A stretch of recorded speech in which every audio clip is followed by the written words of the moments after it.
கர்த்தருடைய பரிசுத்த நாமத்திற்கு மகிமை உண்டாவதாக. இந்த நாளிலும் கூட நாம் தியானத்துக்காக எடுத்துக் கொள்ளப்பட்ட வேத பகுதி ரோமர் 3 அதிகாரம் 24வது வசனம். இலவசமாய் அவருடைய கிருபையினாலே கிறிஸ்து இயேசுவுள்ள மீட்பை கொண்டு நீதிமான்களாக்கப்படுகிறார்கள். இலவசமாய் அவருடைய கிருபையினாலே கிறிஸ்து இயேசுவுள்ள மீட்பை கொண்டு, இலவசமாய் ஆண்டவர் கிருபையினாலே இயேசு கிறிஸ்து மேலுள்ள மீட்பை கொண்டு நீதிமான்களாக்கப்படுகிறார்கள். அப்ப கிருபை, இந்த ரோமர் எழுதின இந்த 3, 4, 5 அதிகாரத்தை நாம் வாசிக்கிற பொழுது பாவம் பெருகிற இடத்துல கிருபையும் பெருகும் என்று வேதம் சொல்லுகிறது. அது கர்த்தருடைய இரக்கம். அல்லேலூயா. அப்ப கிருபையினாலே இயேசு கிறிஸ்து மேல் உள்ள மீட்பை கொண்டு நாம நீதிமான்கள் ஆக்கப்படுகிறோம், இல்ல ரட்சிக்கப்பட்டவர்களாய் மாறுகிறோம், இல்ல பரலோக ராஜ்யத்துக்கு உரியவர்களாக நாம் மாறிக்கொண்டிருக்கிறோம். அல்லேலூயா. அப்ப கிருபை இயேசு கிறிஸ்துவில் இருக்கிற மீட்பு. அப்ப ஆண்டவர்கிட்ட ஒரு மீட்பு இருக்கிறது.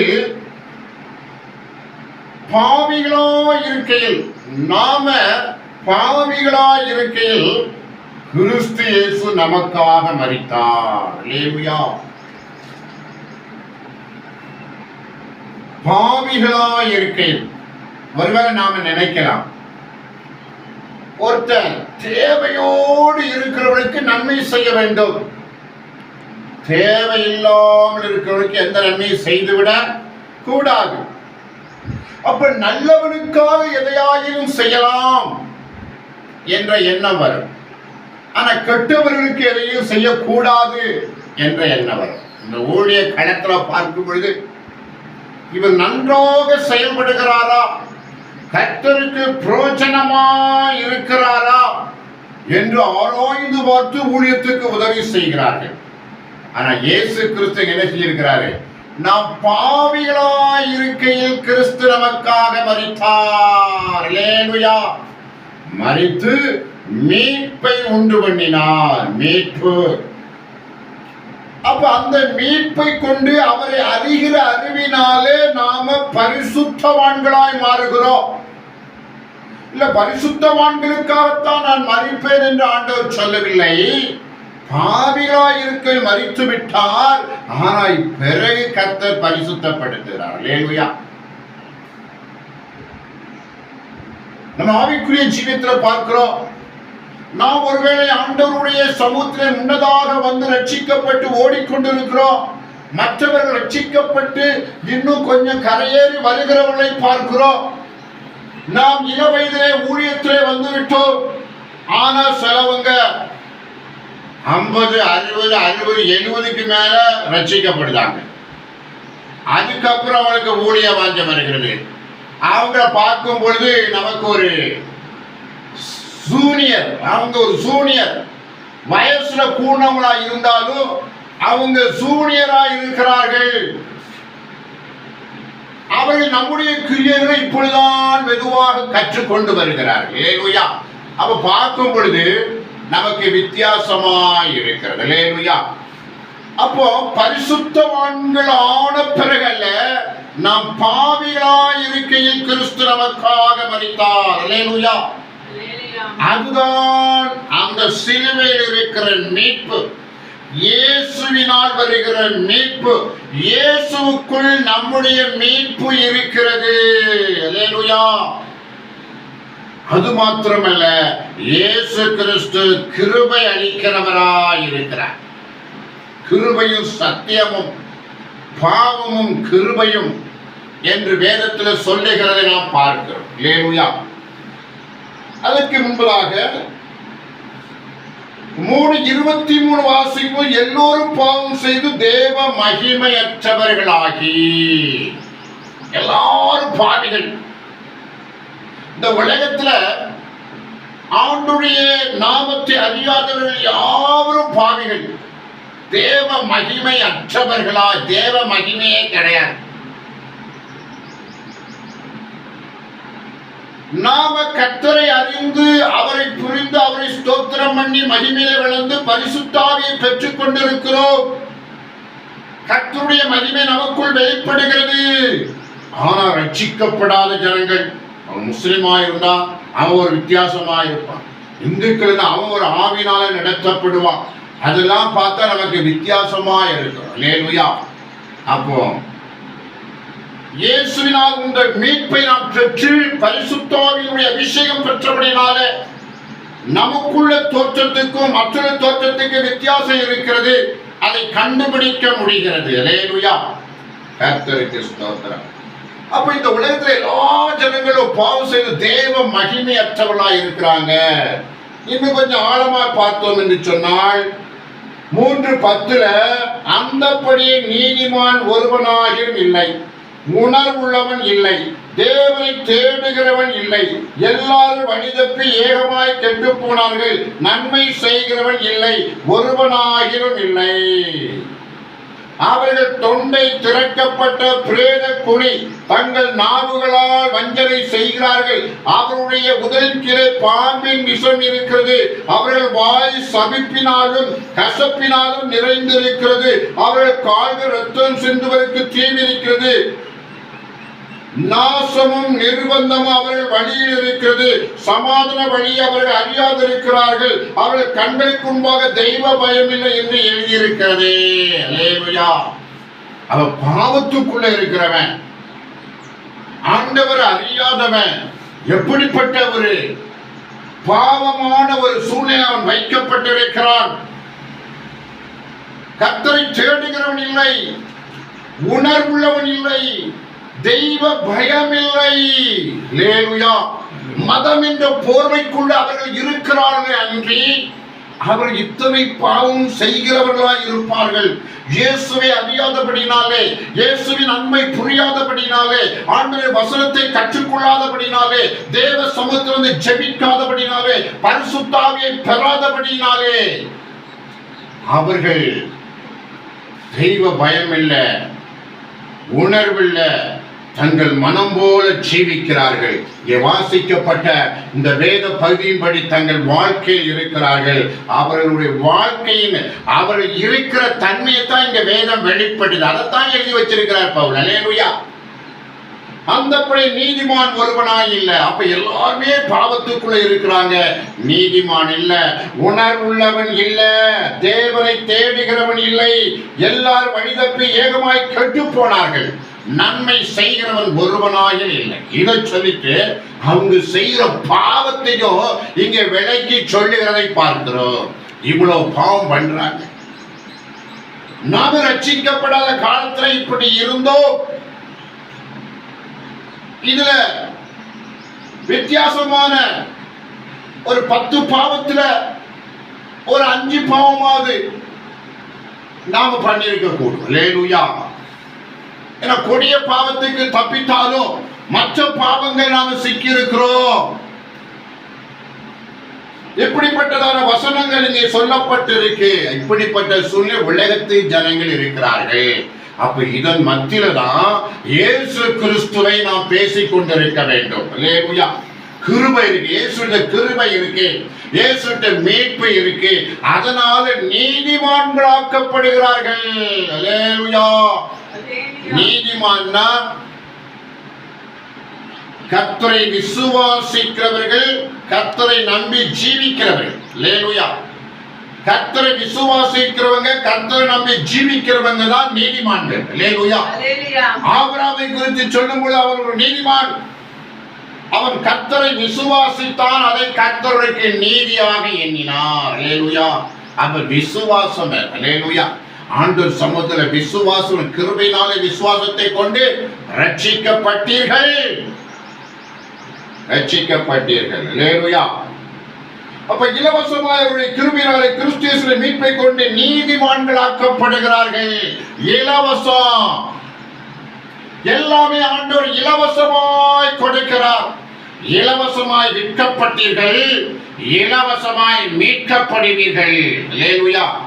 ஏதேன் தோட்டத்தில் நடந்த சம்பவத்துல ஆதாம் ஏவாள் ஆண்டவர் சொன்ன வார்த்தை மீறினபடினாலே, சாத்தான் சொன்ன வார்த்தையை கேட்டபடினாலே எல்லாரும் இலவசமாய் விற்கப்பட்டார்கள். எல்லாரும் சாத்தானுக்குள்ள விற்கப்பட்டாச்சு.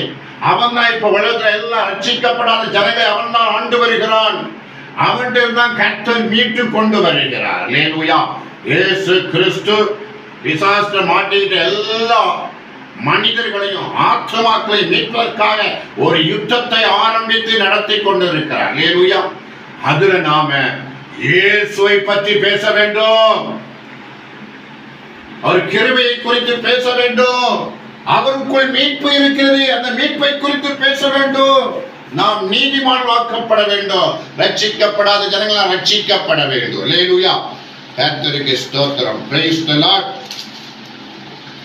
அடுத்ததாய் பார்க்கிறவர்கள் 5ஆம் அதிகாரத்துல இவ்விதமாக நாம் விசுவாசத்தினாலே நீதிமான்கள் ஆக்கப்பட்டிருக்கிறபடியால் நம்முடைய கர்த்தராய் இருக்கிற இயேசு கிறிஸ்து மூலமாய் தேவனிடத்தில் சமாதானம் பெற்றிருக்கிறோம். அப்ப விசுவாசத்தினால நீதிமான்கள் ஆக்கப்பட்டிருக்கிறோம். நாம தேவனிடத்துல சமாதானம் பெற்றிருக்கிறோம். யார் மூலமா? இயேசு கிறிஸ்து மூலமா தேவனிடத்துல சமாதானம் பெற்றிருக்கிறோம். இயேசு கிறிஸ்து இல்லாம தேவனிடத்துல போக முடியாது. அல்லேலூயா. இயேசு கிறிஸ்து இல்லாம தேவனிடத்துல போக முடியாது. அவனுக்கு சமாதானம் கிடையாது. நாம சமாதானத்தை பெற வேண்டும் என்று சொன்னால் இயேசு கிறிஸ்து வழியாகத்தான் தேவனிடத்தில் உறவு ஏற்பட்டு நாம் சமாதானமாய் இருக்க முடியும். அப்ப தேவன்கிட்ட நமக்கு ஒரு உறவு இருக்கு, அது சமாளிக்க வேண்டும். ஆண்டவரை நான் விசுவாசித்தால் நீ தேவனோடு இருக்கிறாய், நீ விசுவாசிக்காவிட்டால் தேவனோடு இல்லை. அப்படிப்பட்ட போராட்டம் வரும். சத்துரு எதிராக பிசாசானவன் உங்களை ஆண்டவரை அன்பை விட்டு பிரிப்பதற்காக உங்களோடு போராடுவான். போராடும் போது நீங்க ஜெபம் பண்ணி அவனோடு போராடி மேற்கொள்ளணும். சாத்தான போராடி மேற்கொள்ளணும். அவன் போராடி நம்மளை ஆண்டவருடைய அன்பை விட்டு நம்மை விலக்கி தள்ளி விடுவான். நாம ஜெபம் பண்ணி ஆண்டவர்கிட்ட போராட வேண்டும். அல்லேலூயா. கர்த்தருக்கு ஸ்தோத்திரம். Praise the Lord. நம்முடைய கர்த்தராகிய இயேசு கிறிஸ்து தேவனிடத்தில் சமாதானம் பெற்றிருக்கிறோம். ஆனா மற்றவங்க இப்ப தேவன்கிட்ட நேரா, முஸ்லீம் எல்லாம் தேவன்கிட்ட நேரா போறாங்க. அவங்களுக்கு எந்த சமாதானம் இல்லை. அல்லேலூயா. ஒரு போலியான சமாதானம். அவங்க எல்லாம் அங்க ஜீன்கள், நம்ம அசுத்தாவி என்று சொல்லுவாங்க, ஜீன்கள் என்று சொல்லுகிறார்கள். அந்த ஜீன்களுக்கு அடிமைப்பட்டு இருக்கிறார்கள், அந்த அசுத்தாவிற்கு அடிமைப்பட்டு இருக்கிறாங்க. அவங்க நேரடியா போய் பார்த்து அங்க பிரயோஜனம் இல்லை, அவங்களுக்கு ஒரு சமாதானம் இல்லை. அவங்களுக்கு காமமும் கோபமும் தான் இருக்கிற. அதுக்கு தான் அந்த மதம் இருக்கு, காமமும் கோபமா இருக்கிற மதம். அல்லேலூயா. ஏன்னா அவங்க நேரடியா போய் தேவன்கிட்ட ஒண்ணுமே பெற்றுக்கொள்ள, எண்ணத்தை உண்மை, எண்ணத்தை குடிப்ப, எப்படி வாழ்வோம், அதுதான் கடைசியா இருக்கிறது. அல்லேலூயா. ஆனா நாம வேதம் நம்மகிட்ட சொல்லுது, நாம் விசுவாசத்தினாலே நீதிமான்களாக்கப்பட்டிருக்கிறபடியால் நம்முடைய கர்த்தராகிய இயேசு கிறிஸ்து மூலமாய் தேவனிடத்தில் சமாதானம் பெற்றிருக்கிறோம். அப்ப சமாதானத்தோடு தேவனோடு வாழணும்னா இயேசு கிறிஸ்து இல்லாம முடியாது. அல்லேலூயா. இயேசு கிறிஸ்து இல்லாட்டா தேவன் நம்மை அங்கீகரிக்க மாட்டார், நம்மோடு வாசம் பண்ண வர மாட்டார். அப்ப இயேசு கிறிஸ்துவின் மீட்பு, ரட்சிப்பு, கிருபை, தேவனுடைய ஐக்கியம், சமாதானம் எல்லாம் உண்டாகி இருக்கிறது. அல்லேலூயா. அல்லேலூயா. அடுத்த 5:21 பார்க்கிறோம். ஆதலால் பாவம் மரணத்துக்கு ஏதுவாக ஆண்டு கொண்டது போல கிருபையானது நம்முடைய கர்த்தராகிய இயேசு கிறிஸ்து மூலமாய் நீதியினாலே நித்திய ஜீவனுக்கு ஏதுவாக ஆண்டு கொண்டது. பாவம் செய்து கொண்டே இருக்கிறவர்கள் மரணம் அடைவார்கள். பாவத்தின் சம்பளம் மரணம். ஒரு மனிதனுக்கு இவ்வளவு ஆயுசு காலம் ஆண்டு வச்சிருக்கிறார். அந்த ஆயுசு காலத்துல கண்டிஷன் உண்டு. சிலவங்க ஆயுசு இத்தனை ஆயுசு நம்ம இவ்வளவு நாட்கள் வாழலாம்னு சொல்லி இங்க சொல்றாங்க. எவ்வளவு ஆயுசு இருக்கோ அவ்வளவுதான் வாழ முடியும். அப்படி பைபிள்ல கேரண்டி கொடுக்கல. அல்லேலூயா. நீ பாவம் செய்வாயானால் செத்து போவாய். இதுதான் பைபிள். பாவத்தின் சம்பளம் மரணம். அப்ப எந்த அளவுக்கு பாவத்தை வெறுத்து நீதியை பிடிக்கிறோம், பரிசுத்தமாய் வாழ்கிறோமோ அந்த அளவுக்கு நமக்கு ஆயுசு உண்டாகும். கர்த்தருக்கு பயப்படுதலே ஞானத்தின் ஆரம்பம். தீமையை வெறுப்பதே கர்த்தருக்கு பயப்படுகிற பயம். அல்லேலூயா. அப்போ பாவம் பெருகி மரணத்துக்கு ஏதுவாக சூழ்நிலை உண்டாகிறது. ஆனால் இயேசு கிறிஸ்துவின் கிருபை, இயேசு கிறிஸ்துவின் கிருபையினாலே மீட்கப்பட்டு நித்திய ஜீவனுக்கு ஏதுவாக அது ஆண்டு கொண்டது. அல்லேலூயா. அப்ப இயேசு கிறிஸ்து மூலமான கிருபை ஆண்டவரை பின்பற்றுகிறபடினால இந்த பூமியில மாத்திரமல்ல, பரலோக ராஜ்யத்தில் நம்ம நித்திய காலமாய் வாழப் போகிறோம். அல்லேலூயா. ஒருவேளை கத்தரிக்காய் ரத்த சாட்சியாய் மரிக்கலாம், கத்தரிக்காய் வியாதிப்பட்டு மரிக்கலாம், கத்தரிக்காய் ஆக்சிடென்ட்ல கூட மரிக்கலாம். அல்லேலூயா. சொல்ல முடியாது. ஆனா வேதம் சொல்லுகிறது கிருபை, கிருபையினால் இயேசு கிறிஸ்து மேல் உள்ள அந்த கிருபை நம்மை நித்திய ஜீவனுக்கு ஏதுவாக நம்மை ஆண்டு கொண்டது. அல்லேலூயா. நமக்கு நித்திய காலமான வாழ்க்கை இருக்கிறது. அப்ப பாவமே செய்து கொண்டிருக்கிறவன், இயேசு பக்கமே வராதவன், இயேசுவின் கிருபை மீட்பை அடையாதவன், அவன் இந்த பூமியிலே செத்து போவான். இரண்டாம் மரணமாகிய நரகத்திலும் தள்ளப்படுவான். முதல் மரணம் தான் இந்த பூமியில சாகிறது. இரண்டாவது மரணம் நரகத்துல சாகிறது. அல்லேலூயா. அப்போ கிருபையாலே நித்திய ஜீவனுக்கு ஏதுவாக நம் பூமியில் ஆயுசு நாட்களோடு இருக்கக்கூடிய வாய்ப்பு கிடைக்கிறது. பரலோக ராஜ்யத்தில் நித்திய காலமாய் வாழப் போகிறோம். அல்லேலூயா. அதான் வேதம் சாதன பாவம் மரணத்துக்கு ஏதுவாக ஆண்டு கொண்டது போல கிருபையானது நம்முடைய கர்த்தராய் இருக்கிற இயேசு கிறிஸ்து மூலமாய் நீதியினாலே நித்திய ஜீவனுக்கு ஏதுவாக ஆண்டு கொண்டது. அல்லேலூயா.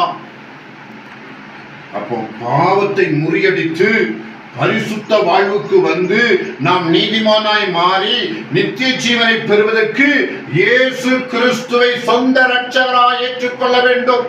அவரை வைத்துதான் தேவனிடத்தில் பேச முடியும். அவரை நம்முடைய கர்த்தராகிய இயேசு கிறிஸ்துவ தேவனிடத்தில் சமாதானம் பெற்றிருக்கிறோம். அப்ப எல்லா ஜனங்களும் சமாதானத்தோடு வாழணும்னா தேவ ஐக்கியம் கொள்ளணும். அது இயேசு கிறிஸ்து வழியா இருக்க வேண்டும். அல்லேலூயா. கர்த்தர் தாமே இந்த வசனத்தை ஆசீர்வதித்து பரிந்துரைப்பாராக. ஆமென். ஆமென்.